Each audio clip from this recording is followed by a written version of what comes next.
Boa tarde, companheiros e companheiras, telespectadores da Casa Operária TV.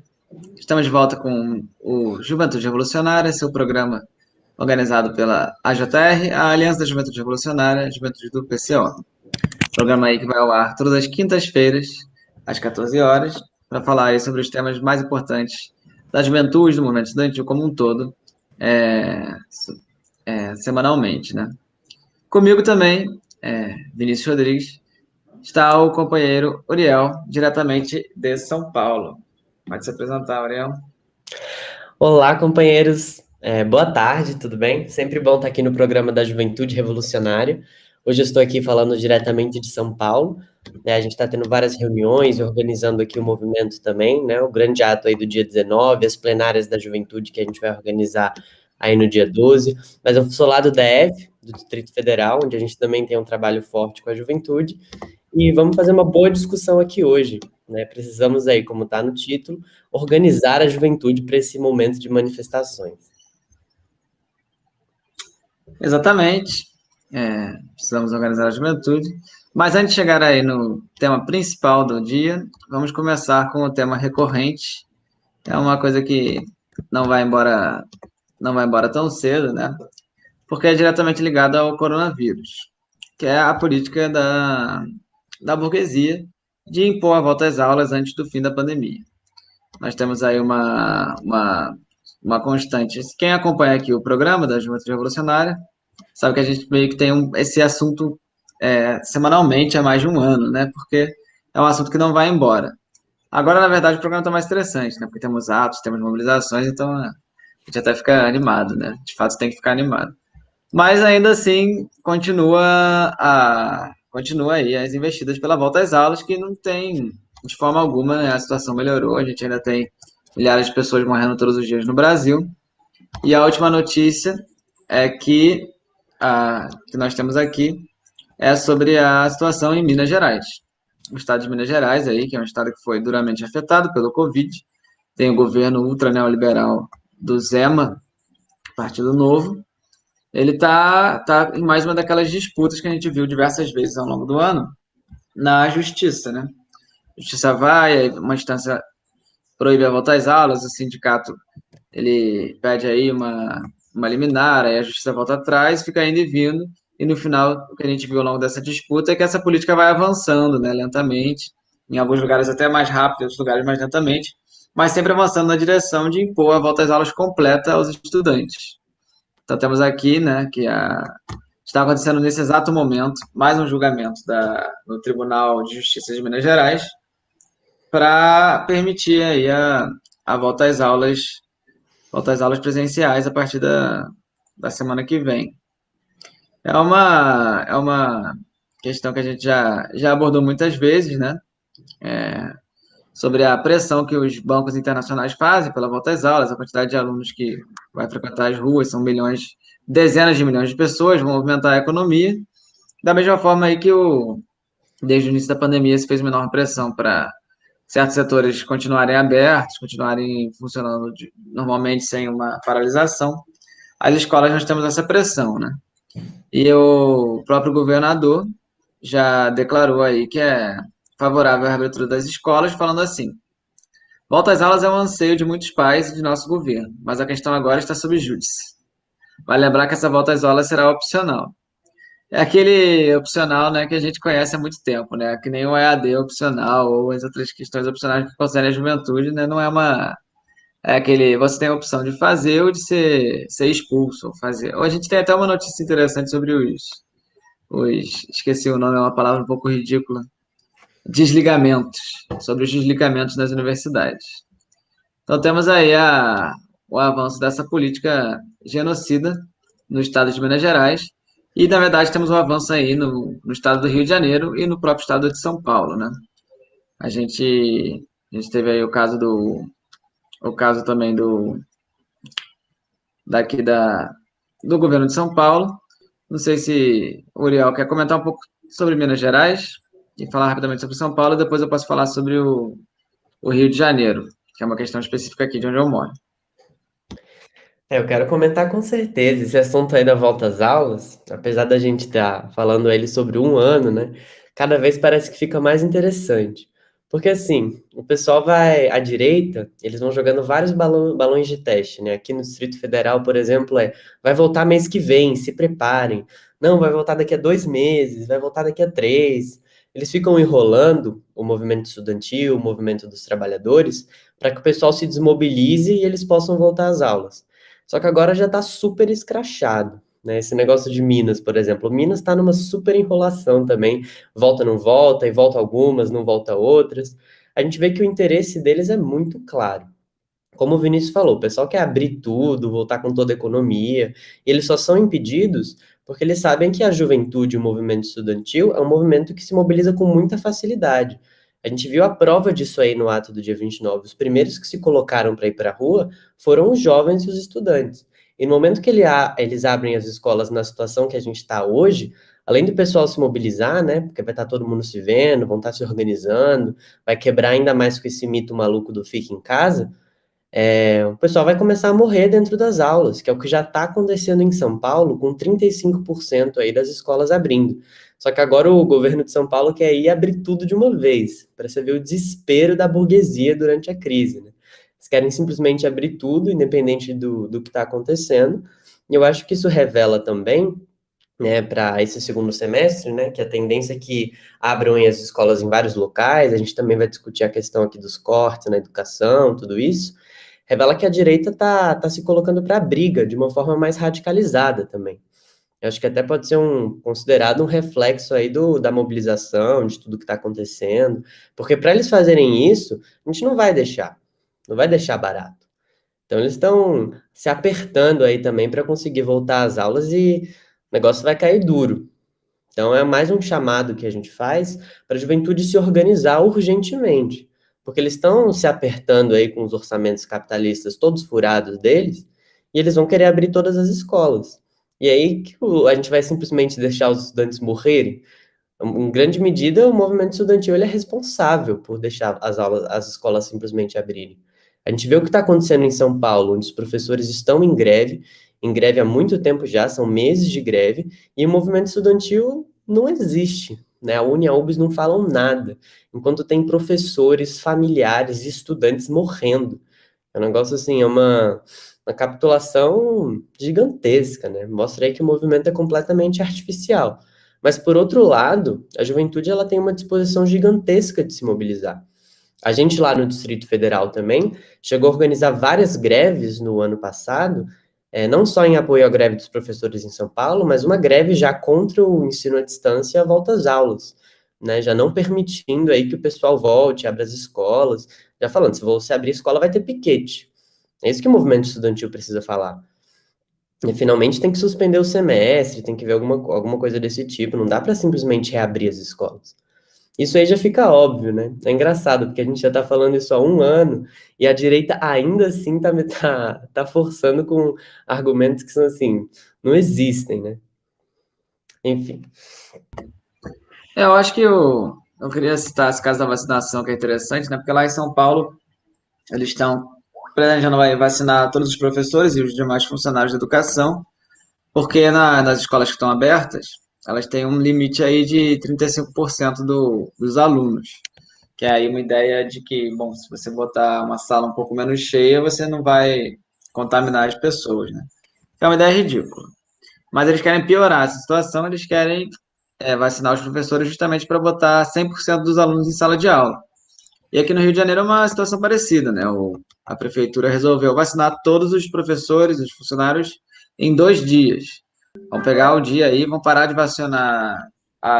Eles estão fazendo vacinação assim por idade, outras categorias, mas um dia vão parar. Na verdade, fizeram isso ontem, vão fazer outro semana que vem. Parar e vacinar só professor. Ou seja, vão aí vacinar logo todos os professores só com uma dose, que é uma coisa um pouco ineficiente, né? Porque para resolver o problema você tem que de fato vacinar com as 2 doses. E aí já vão começar a ver essa pressão bizarra para voltar às aulas completamente aqui no Rio de Janeiro, que é uma coisa absurda, né? A gente tem dezenas de milhares de mortes aqui no Rio e os jovens também sofrem com a Covid, sofrem cada vez mais, né? A gente até diminuiu um pouco o número de notícias, mas a gente sabe que já morreram diversos jovens e tem a população em geral, tem a família dos jovens tem aí o transporte público vai ficar muito mais lotado. É um décimo aqui no Rio de Janeiro, na rede municipal, nesse caso, né? Mas se a gente pensar na rede, juntar com a rede estadual, aumenta, né? Aumenta ainda mais. Mas na rede municipal é o décimo da população da cidade que vai estar aí circulando todos os dias, né? É uma coisa que vai afetar. E pelo que eu vi aqui, no dia de ontem morreram 2.700 pessoas, né? Parece até que não existe mais Covid no Brasil, pela baixa cobertura aqui. Quando começou a morrer 2.700 pessoas por dia, era uma coisa impressionante, aparecendo nos jornais, mas normalmente, novamente, eles conseguiram causar, criar esse manto aí de normalidade para o genocídio que está acontecendo no Brasil, né? E uma parte grande desse genocídio é justamente essa política dos grandes bancos e principalmente, né, dos grandes monopólios financeiros que pressionam pelas voltas às aulas internacionalmente, né? Não é só no Brasil, é no mundo inteiro. E como disse aí o Copeiro Uriel, tem que mobilizar os estudantes, tem que impedir que isso aconteça, né? Até porque isso daí a gente tem que pensar que é um acordo que está sendo feito com os professores, né? Os professores estão sendo vacinados, então meio que está sendo dada uma concessão para eles. Aí eles, pessoalmente, eles têm uma certa segurança com a vacinação, né? E aí a gente, bom, tem que passar a bola então para os estudantes. É claro que os professores ainda vão ter aí um papel na luta, mas o nosso papel ficou mais relevante ainda do que era, né? Porque a gente não ganhou nada com isso. A gente continuou tão mal quanto a gente estava e a volta às aulas vai vir aí com mais força ainda. Então a gente tem que mobilizar, tem que organizar as greves, aproveitar agora o clima de mobilização e nos blocos vermelhos botar em questão essa pauta, né? Que a gente vai falar mais para frente, que é a pauta da volta às aulas e a gente tem que é a pauta de toda a sociedade, né? Que é a pauta contra a volta às aulas e a pauta da sociedade que é a vacinação de todos, né? Agora se a gente tinha uma pauta aí de vacinação já, ela fica meio confuso em relação porque os professores estão sendo vacinados. A nossa palavra de ordem é a vacinação de toda a população, né? Para acabar com a pandemia e para de fato poder voltar aí às aulas, como a gente vem levando aí nas manifestações desde o dia 1º de maio, né? Auxílio, vacina e fora Bolsonaro. Bom, se o companheiro Uriel não tiver mais comentários sobre esse assunto, nós passaremos aí para os cortes nas universidades, né? São aí uma coisa muito séria, são aí um processo de destruição das universidades que a gente está vendo desde o governo Temer e agora no governo Bolsonaro se intensificou. A gente viu aí no ano de 2019, foram cortes muito importantes, deram origem a manifestações, e agora voltou à tona nesse último mês de maio, a questão da FRJ. Eu vou passar a palavra para o companheiro Uriel para ele falar um pouco sobre os ataques aí da direita em cima das universidades. Bom, a gente vem vendo uma investida gigantesca por parte do governo do Bolsonaro e dos seus cúmplices, né, os golpistas todos, para destruir o ensino público, destruir as universidades públicas. E é isso que está acontecendo agora, não só na UFRJ, né, que está pegando fogo e que vai fechar, mas em praticamente todas as universidades no país. Né, a gente já anunciou aqui, como a gente denuncia constantemente, os cortes gigantescos que estão sendo feitos, né? Eles acham que inclusive eles defendem, né, que a melhor saída para você sanear as contas, né, sendo que você gasta muito em salário, tudo é você, não, vamos demitir funcionários, vamos mudar o modelo de ensino, vamos cortar tudo mesmo. Cortar os alunos cotistas, como estão cortando de diversas universidades, impulsionar aí o fechamento mesmo do negócio. Que a perspectiva de existência das universidades, ela não tem hoje em dia. Na própria UNB, né? É muito provável que com esses cortes não tenha UNB no ano que vem. Não tenha também a UFSC, não tenha várias universidades importantíssimas no país, a UFPB, e as grandes universidades federais não vão existir simplesmente. E o que acontece? Acabou as universidades federais, as universidades particulares vão triplicar o preço, vai cair matando em cima dos estudantes mesmo. O ensino brasileiro vai ficar que nem nos Estados Unidos, é um ensino particular e caríssimo. Então, cara, você tem que não só trabalhar, sua família inteira tem que trabalhar para alguém poder ir para a universidade. É isso que está acontecendo, é isso que está sendo colocado aqui, e é por isso também que os estudantes precisam se mobilizar. É uma coisa fundamental isso daí. Os cortes, eles só estão aumentando. Teve até o Milton Ribeiro estava sendo cobrado, né, por alguns parlamentares e tudo, um veto sobre esses cortes educacionais, mas a gente sabe, isso daí não adianta nada. sem uma gigantesca mobilização da juventude, não tem como você pedir aí para os bolsonaristas não cortarem o dinheiro das universidades. Porque eles estão em crise, eles querem gastar menos dinheiro, e de onde é melhor você tirar dinheiro? Da juventude, do movimento estudantil, que se organiza nas universidades. Então é isso que eles estão fazendo. A gente precisa compreender esse problema muito bem, porque o que a gente vê também dentro do movimento estudantil, né, a gente que atua constantemente nele, é que, não, vamos fazer um ato porque estão fazendo os cortes, né, uma pauta importante dos atos é ser contra os cortes e tudo, que é uma conclusão correta. Mas quando a gente chama o pessoal para organizar uma greve, organizar uma ocupação, de fato entrar em contato com os estudantes, fazer grandes assembleias, tudo isso, você vê uma resistência das direções, né, super fracassadas aí, que a gente também critica, né, de fato mobilizar os estudantes, porque não vai ter universidade. O pessoal não quer fazer greve porque tem vestibular, os estudantes têm que se formar, os alunos secundaristas têm que fazer o vestibular. Mas e aí, você vai fazer o vestibular, mas não vai ter universidade. Como que você não vai fazer greve? Você vai ficar estudando para o vestibular em vez de fazer greve? Em vez de ir para um bloco vermelho, em vez de construir um movimento, enfim. É um negócio absurdo, inclusive, as conclusões que são tiradas. Então, o momento da mobilização dos estudantes, ele é urgente, como nunca foi. O risco aqui é de acabar todas as universidades públicas do Brasil. Isso precisa ser compreendido, precisa ser discutido aqui muito bem. Discutido em todas as escolas, assembleias que acontecerem, porque não adianta a gente fingir que isso não está acontecendo. A gente achar que alguns parlamentares aí esquerdistas vão convencer a burguesia de manter as universidades públicas. É óbvio que não.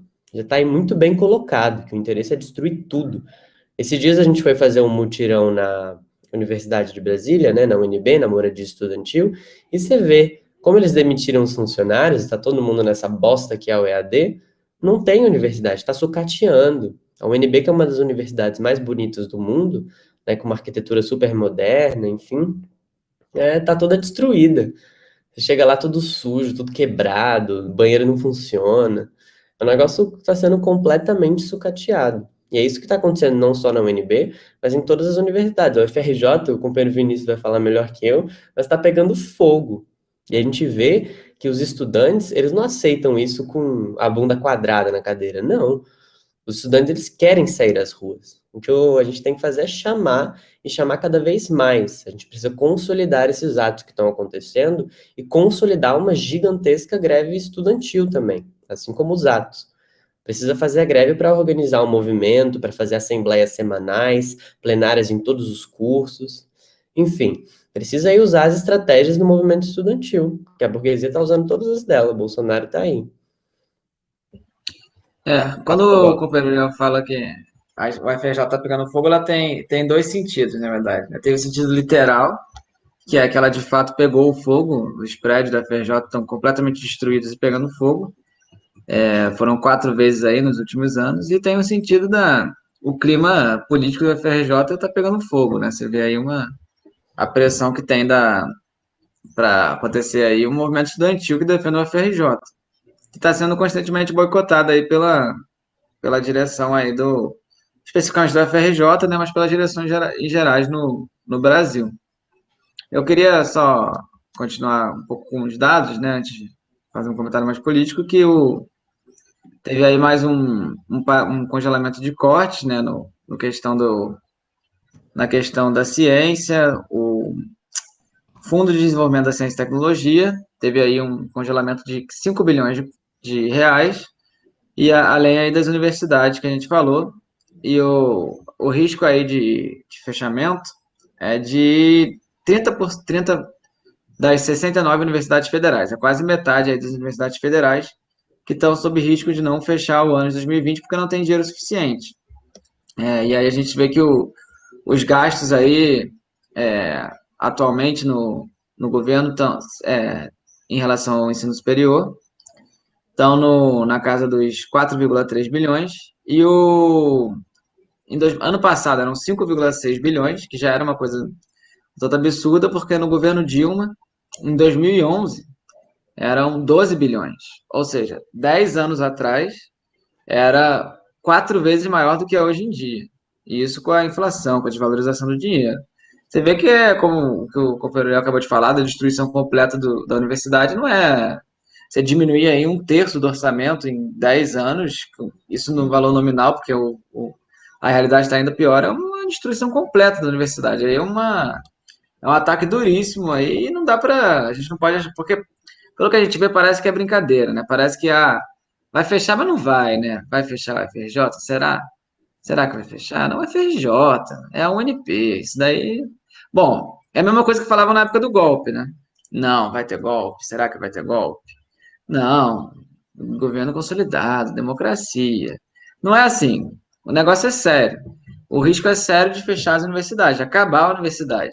É o governo Bolsonaro. E do lado do Bolsonaro tem gente ainda pior que ele, né? Não é que ele é o pior. Ainda tem aí a suposta oposição, os democratas, o João Dória, o FHC, são ainda piores que esse Bolsonaro, né? Eles estão todos juntos nesse sentido em atacar a educação. Isso aí é uma pauta conjunta deles contra nós, contra a juventude, né? Então é um negócio seríssimo que está acontecendo e a gente não pode deixar passar, não pode de forma alguma. A situação agora, na verdade, é de mobilização e a gente tem que aproveitar o momento, né? Para impedir esses cortes. A gente deveria ter uma palavra de ordem aí que fosse, além da derrubada do governo Bolsonaro, deveria no mínimo ter esses 12 bilhões de orçamento. Não tem que ser só contra os cortes. 12 bilhões há 10 anos atrás, a gente teria que estar com mais, teria que estar com o dobro. Teria que estar com 24 bilhões esse ano, né? É uma coisa completamente absurda. Na época da Dilma não era perfeito o ensino superior. Na época da Dilma estava melhor do que hoje, mas tinha que estar muito melhor do que realmente é. O orçamento da educação tem que aumentar ainda mais, né? É uma destruição completa do país, isso daí, e uma destruição da educação, desse regime golpista, né? Então a gente tem que aproveitar o momento de mobilização e lutar aí contra a destruição, não só contra a destruição das universidades, mas contra a ampliação de toda a rede, mais orçamento, mais campos, mais aumentar o número de vagas nas universidades e, de fato, acabar com o vestibular, né? Para que todo mundo tenha acesso ao ensino público superior de qualidade. E é uma coisa que é possível, não é nada fora da realidade, mas que de fato é quase impossível no governo Bolsonaro, né? Então nós temos que aí lutar pela derrubada do governo Bolsonaro e a ascensão aí de um governo dos trabalhadores que passe essas políticas aí em defesa dos trabalhadores, né? Da juventude dos trabalhadores. Vou passar a palavra para o companheiro Uriel para ele citar aí o caso dos desligamentos aí, os estudantes agora eles são eletrônicos, né? Pode Pois falar. é.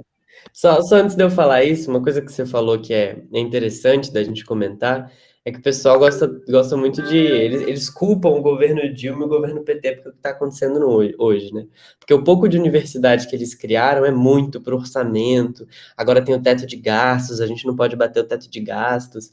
Inclusive, são as próprias desculpas que o Paulo Guedes está usando para aumentar aí os cortes, para você ver o quão absurdo que é, né? Você não pode aumentar nenhuma universidade, você tem que destruir tudo mesmo. É isso que esse pessoal defende. E não é diferente também em relação aos próprios estudantes, né? Além dos funcionários que estão sendo demitidos, na URGS, por exemplo, né, que é uma universidade do Rio Grande do Sul, que inclusive está sob intervenção bolsonarista, vão ser desligados 125 estudantes, né, que eram para ser estudantes, só que eles estão com as matrículas provisórias desde 2020. Né? Eles ficaram um ano aí sobre análise por causa da toda a desorganização que foi feita aí com a pandemia, e agora quando era para ser aprovado, né, são muitos estudantes que são cotistas, que precisam de uma aprovação da cota, vão desligar todo mundo, essa foi a decisão, não vamos aceitar ninguém, vamos desligar todo mundo.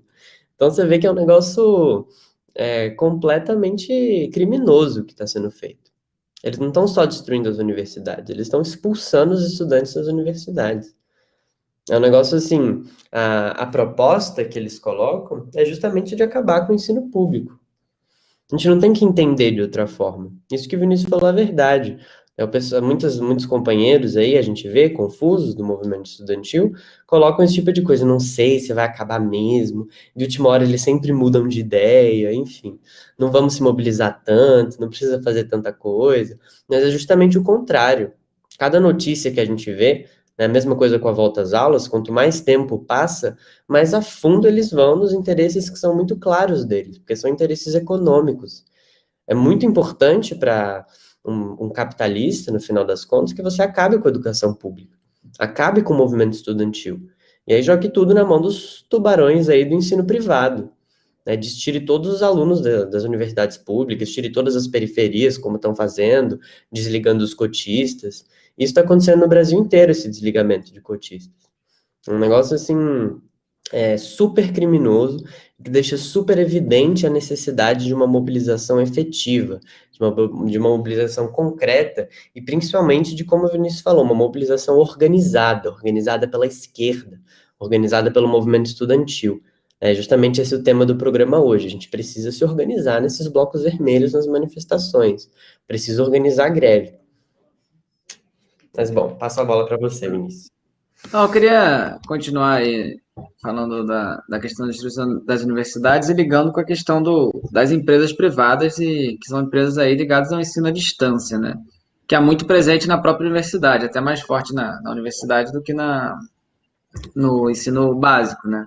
A gente vê aí a Anima, que é uma empresa, terceira maior empresa em número de alunos, que ela adquiriu esse tamanho quando ela comprou a Laureate Brasil por 4,6 bilhões. Você vê o tamanho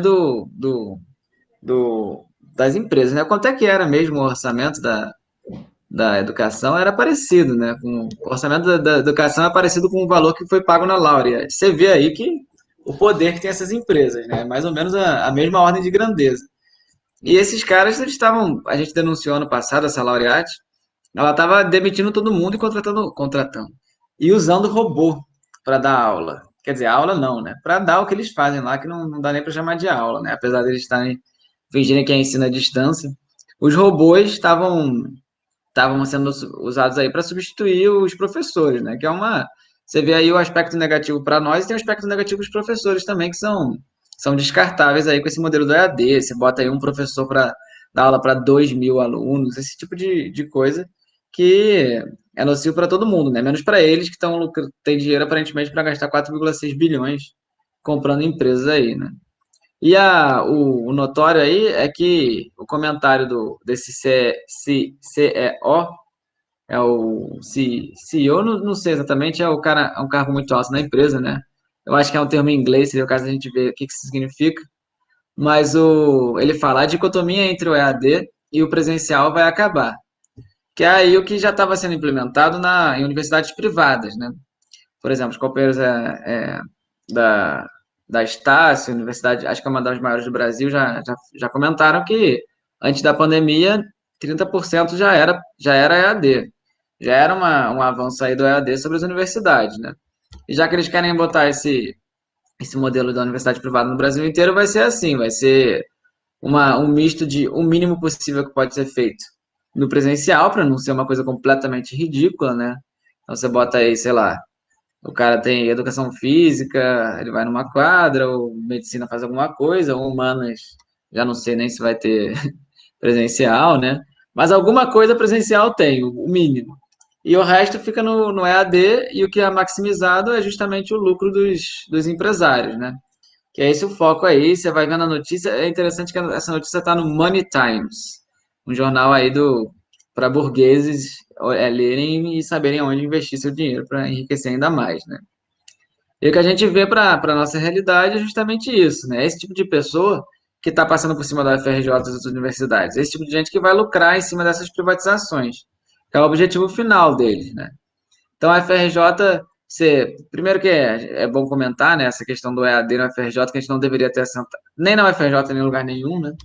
A gente não deveria ter aceitado desde o início, porque é isso que está acontecendo agora.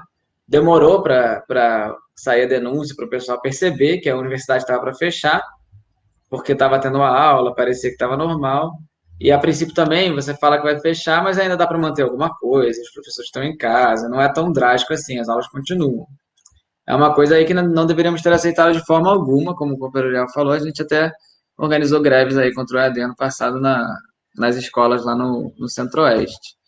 E agora estamos vendo essa investida aí cristalizando, né? Os caras já estão falando dos planos de futuro, que no futuro não vai ter nem EAD, nem presencial, vai ser uma coisa híbrida, que eles vão lucrar muito, e a gente vai se ferrar, não vai ter ensino de verdade, né? Vai ter que sofrer com essa porcaria, porque, bom, todo mundo que faz EAD, né? Quem faz sabe que é um lixo completo, a maior parte das pessoas nem aguenta fazer, né?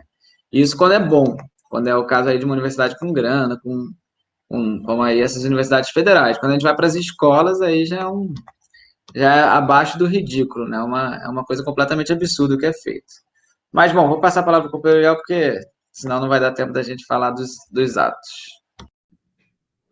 Não, é sempre importante comentar aí, né, sobre a, o planejamento do ensino à distância, porque no momento que a gente deixa ele se consolidar nas escolas, nas universidades, né, a gente veio até saindo um negócio no Money Times, ele veio para ficar. Eles não vão querer voltar atrás com o EAD. Estão cortando orçamento, estão fazendo tudo isso. Algumas universidades não têm nenhum tipo de estrutura mais para voltar sem ser por EAD, porque elas se consolidaram sobre o EAD.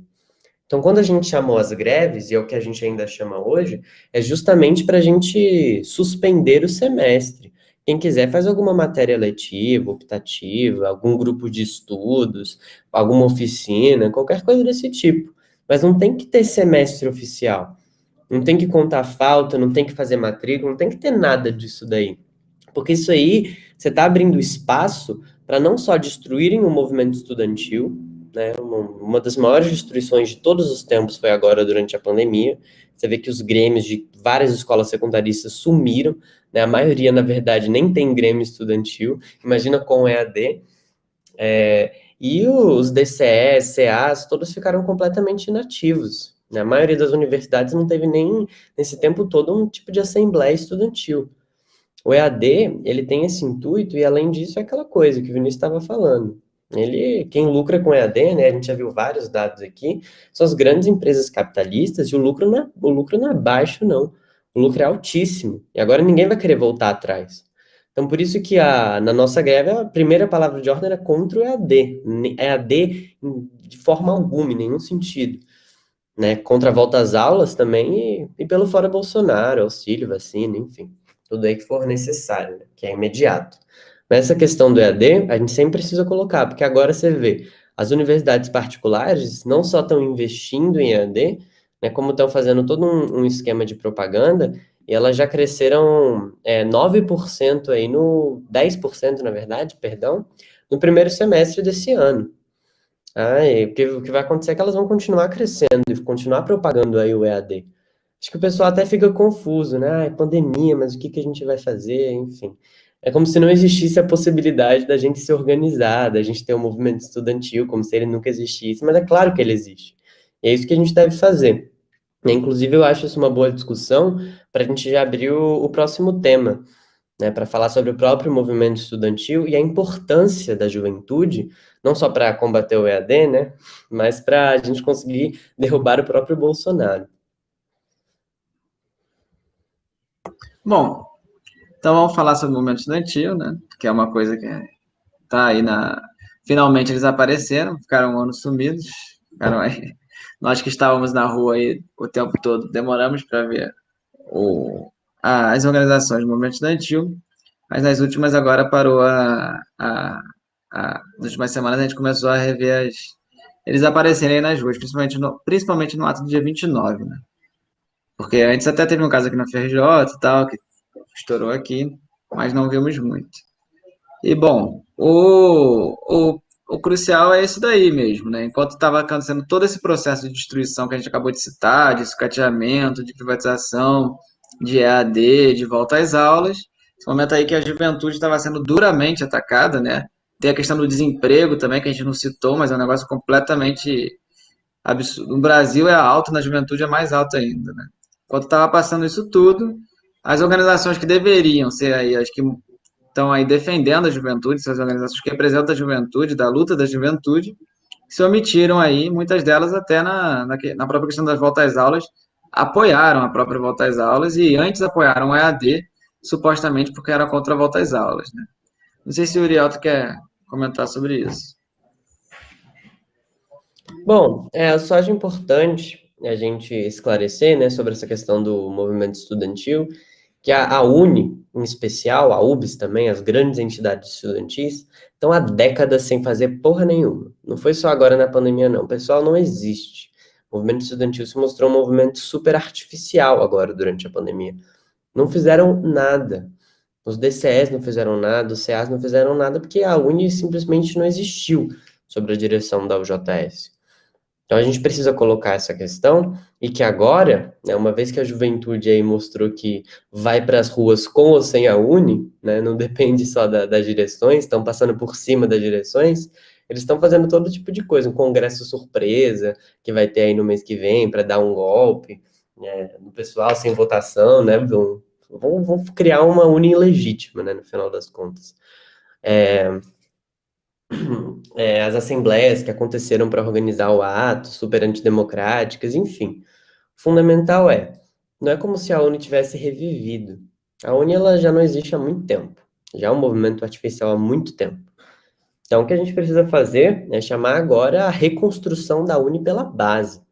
A gente precisa ir para as ruas justamente, né, a gente já viu que pressionar funciona por um lado, mas se a gente for até o final das contas, a gente tem que reconstruir essa direção da ONU.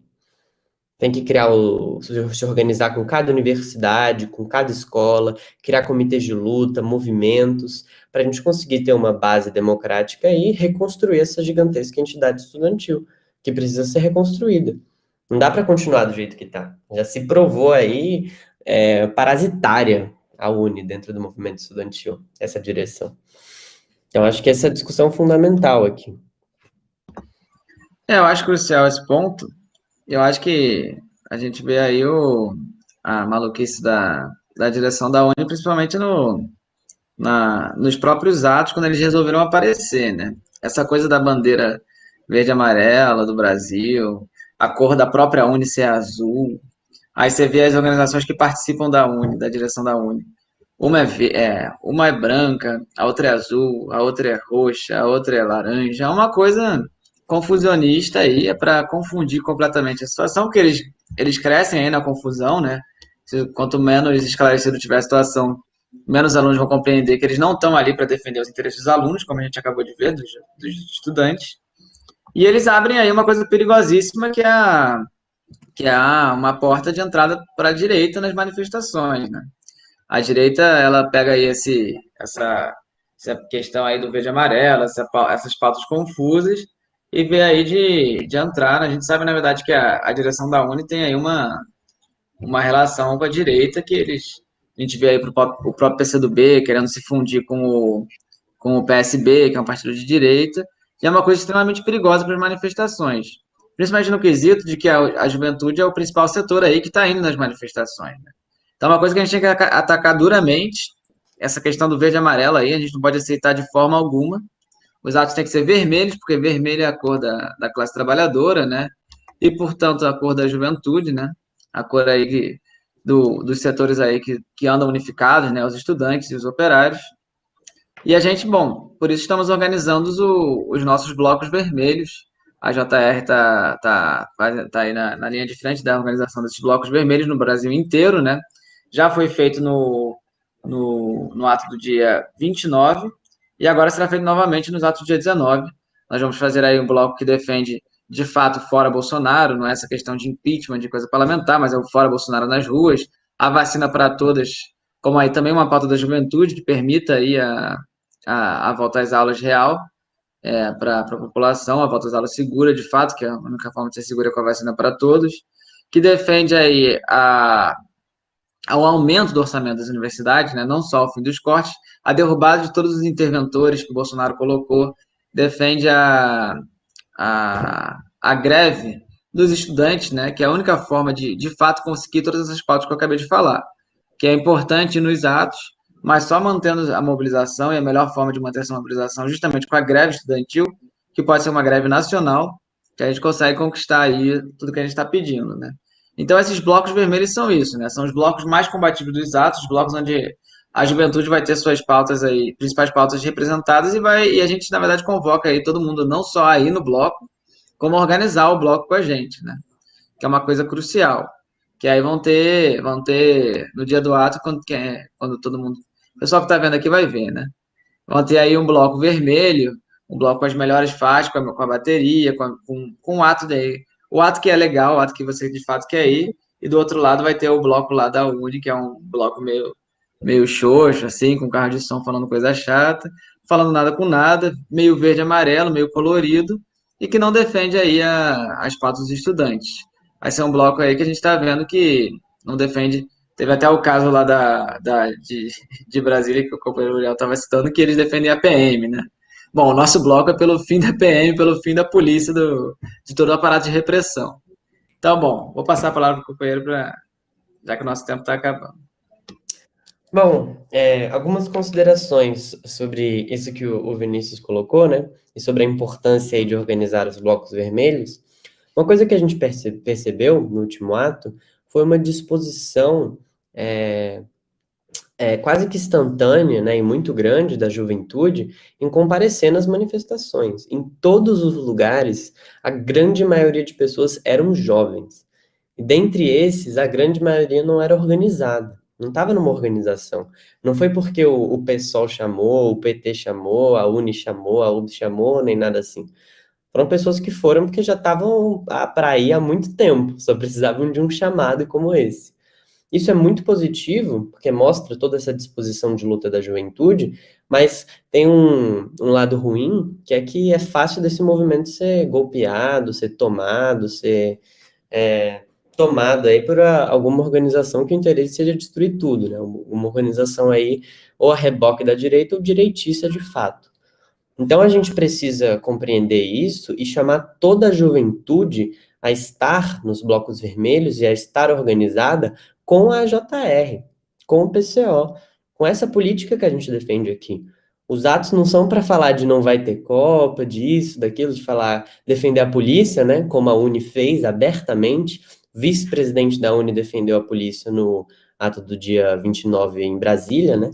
Ele falou, não, que tem que agradecer a polícia aqui presente para dar segurança para o ato, no carro de som. Falou envergonhado no final do ato, mas falou, né? Mostrou aí as intenções. A gente quer chamar toda a juventude para se organizar com a gente, com as organizações dos trabalhadores, com os comitês de luta, chamar todas as organizações de juventude a participarem também vestidas de vermelho no bloco vermelho. E a gente vai estar organizando blocos da JR, com bandeiras da JR, camisas da JR, faixas da JR. Nós queremos chamar todos os companheiros para participar com a gente pelas reivindicações que são do povo mesmo. Por vacina, por auxílio, um auxílio de verdade, né, que seja de pelo menos um salário mínimo, e pelo Fora Bolsonaro, que a gente reivindique aí que o Lula esteja presente no ato, que a gente já trave essa luta desde já, e que a gente chame os jovens a estarem com a gente, porque uma coisa que a gente vê também, um diferencial da nossa própria organização, é que o ato ele não é para ficar de cirandagem, não é para o pessoal ficar que nem barata tonta andando no ato, sem saber o que fazer. Não, participa com a gente que você vai tocar na bateria, você vai carregar faixa, você vai vender jornal, você vai entregar panfleto. Sinta-se útil aí com a gente, né? Organize-se com a gente, porque é necessário nesse momento. Então, por isso que a gente chama toda a juventude para participar com a gente. Isso é uma coisa fundamental do ato. Uma outra coisa, né, para chamar o pessoal, a gente não tem medo de bater nos fascistas que aparecerem, não. Se for colar para bater nos fascistas, pode vir com o PCO, pode vir com a JR, vamos bater junto, vamos bater de forma organizada, tem que ser uma porrada bem dada. Então, chamamos todos os companheiros aí que estão assistindo, não só para participarem do Bloco da Juventude, mas para ajudarem a organizar esse bloco também. O partido aí vai estar organizando vários plenários, né? O partido, comitês de luta, várias organizações. Nesse sábado, vão ser plenários estaduais que vão acontecer por todo o Brasil. Participe e se organiza com o pessoal da juventude, conhece a gente vai fazer um almoço, vai fazer um ensaio da bateria. Isso vai acontecer nesse sábado, então chamamos todos os companheiros para participarem também. Se você não for jovem, o que é mais importante do que ajudar a organizar a juventude também? Pode vir com a gente, não tem problema não. Então, queremos chamar toda a juventude para se organizar com a gente e é efetivamente a participação mais importante nos atos que vão acontecer. É a juventude que vai derrubar o Bolsonaro, a juventude que vai ser a vanguarda desse movimento. E, por consequência, também o próprio movimento estudantil precisa tomar à frente isso daí. A gente precisa reconstruir a Uni, a gente precisa defender as universidades. E é isso, companheiros. Todo mundo aí nos atos, nas plenárias, só entrar em contato com a gente. Tamo junto. Exatamente. Vou reforçar aí o convite para todas as plenárias que vão acontecer. A gente não está aí com todos os locais, vai ter presencial, vai ter virtual também, para quem não tem proximidade aí no local que existe presencial. Vai ser tudo divulgado aí na imprensa da Casa Operária, aqui na Casa Operária TV, no Jornal Casa Operária, no Diário da Casa Operária. Todo mundo vai ficar sabendo aí dos locais das plenárias que vão acontecer nesse sábado, após a análise política da semana, no horário da tarde. Bom, companheiros, infelizmente nosso programa está acabando. O Juventude Revolucionária vai ter que ficar por aqui. Nós vamos aí todas as quintas-feiras, às 14 horas, como mencionei no início do programa, vamos ao ar com esse programa semanal organizado pela própria AJR. E vou passar aí a palavra para o companheiro Uriel se despedir. Na verdade, ele simplesmente dar um tchau aí pro pessoal. Tchau, companheiros. Venha lutar com a JR, venha bater nos fascistas com a JR, venha ocupar as ruas com a JR, venha se organizar com a JR. Exatamente. Venha para as plenárias no sábado, venha aí fazer as diversas atividades que faremos na próxima semana antes do ato e venha para o ato do dia 19 com a JR com o Bloco Vermelho. Bom, companheiros, o programa vai ficando por aqui. Eu sou Vinícius Rodrigues e até semana que vem. Um abraço a todos. Tchau, tchau.